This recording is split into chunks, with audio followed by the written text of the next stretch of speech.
Japan built a wall so vast that most of the world still has no idea it exists. This is not a barrier for a city or a harbour, but a shield built across hundreds of kilometres of shoreline. Standing taller than a 4-story building, this wall was designed to confront the force that once erased entire towns. On one side is daily life, and on the other is the ocean that changed Japan forever. Every metre of this structure was poured from memory, fear, and engineering precision. The story begins on March 11th, when the seabed moved and the Pacific rose with unstoppable violence. In minutes, the seafloor displaced a colossal body of water and launched a deadly wall of energy toward land. What arrived was not a wave in the usual sense, but a moving mass of destruction, swallowing everything in its path. Entire neighborhoods disappeared in a single hour, and the old defenses failed when they were needed most. Nearly all of Japan's earlier seawalls were exposed as insufficient, forcing engineers to rethink the coastline from first principles. The biggest lesson was brutal. The front did not fail first, the back did. One surviving town became a blueprint for a new national strategy. Build higher, build smarter, and never repeat the same mistake. What followed was not one project, but an enormous chain of coastal defenses engineered section by section.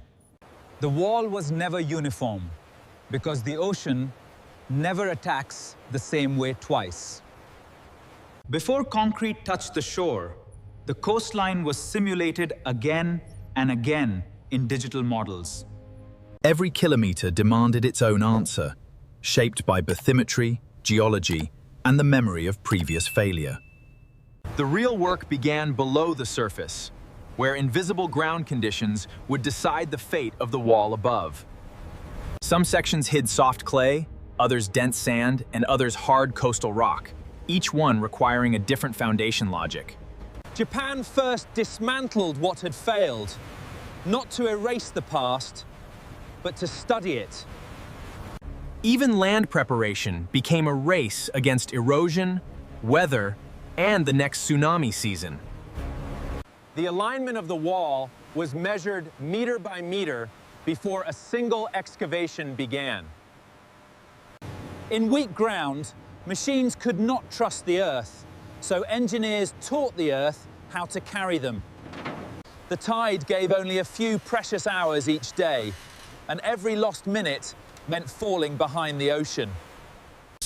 Below the waves, divers and sonar teams assembled a hidden base where no camera could fully see the danger. Massive rock armor formed the first buried skeleton of the defense system. Between stone and soil, invisible layers stopped the wall from bleeding itself apart over time. This quiet fabric would never make headlines, yet without it, the wall could slowly fail from within. Every pass of every machine was a decision against settlement, tilt, and future collapse. Even the incline had to be exact, because a wrong angle could turn protection into weakness. Out of open water, engineers created a stable platform from which the visible wall could finally rise. Beneath the wall's edge, steel barriers were driven down to defend against the force of retreating water. Their hidden interlocks allowed the entire edge to behave as one continuous structural line. The outgoing wave can be deadlier than the incoming one, because it steals the ground itself. When the seabed fought back, crews had to remove each buried obstacle before the wall could continue. The project moved on logistics as much as engineering, with truck cycles timed like machinery inside a factory. Too much fill and the bottom stays weak. Too little and the schedule begins to break. Inside the embankment, hidden reinforcement gave the soil a strength that ordinary earth could never hold alone. On this wall, even one weak layer could stop the entire operation. Proper density feels solid underfoot because stability begins long before the concrete arrives. One section failed during construction. Engineers did not patch it. They rebuilt it entirely. If water entered the wall, it needed a safe path out, or the defense could be undone from within. Once the earthwork reached full height, the project entered its most visible and unforgiving phase. Thousands of concrete panels had to be fabricated with near-perfect consistency for the coastline to seal. Concrete was not simply poured. It was engineered to fill every hidden space without leaving weakness behind. Each panel had to emerge flawless because the ocean would find every defect eventually. On tsunami walls, bad concrete is not repaired with optimism. It is crushed and replaced. Even expensive pieces were destroyed without hesitation if they fell below standard. Moving the wall into place became a separate engineering challenge across tight Japanese roads.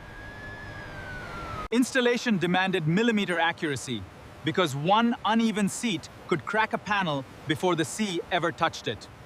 The visible face had to be smooth, flat, and continuous if it was going to resist wave impact for a century.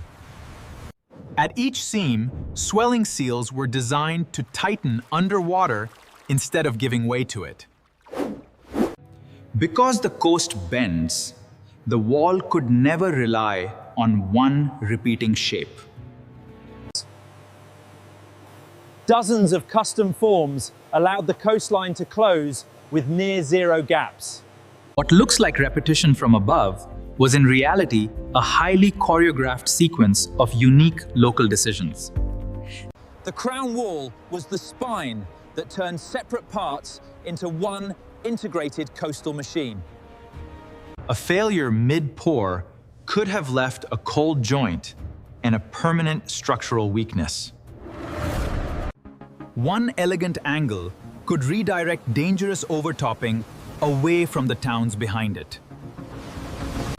This wall was designed not only to stand there, but to shape the behavior of the wave itself. The only decoration on much of the wall is a quiet reminder of what it was built to face. Even after completion, the wall continues to report on its own movement, pressure, and settlement. Japan did not just build this defense and walk away. It built a system that keeps speaking. Engineers knew some water might still cross, so they designed where it should go next. Beyond the wall itself, another layer of defense was taking shape in the form of concrete armor. These strange forms are not random objects.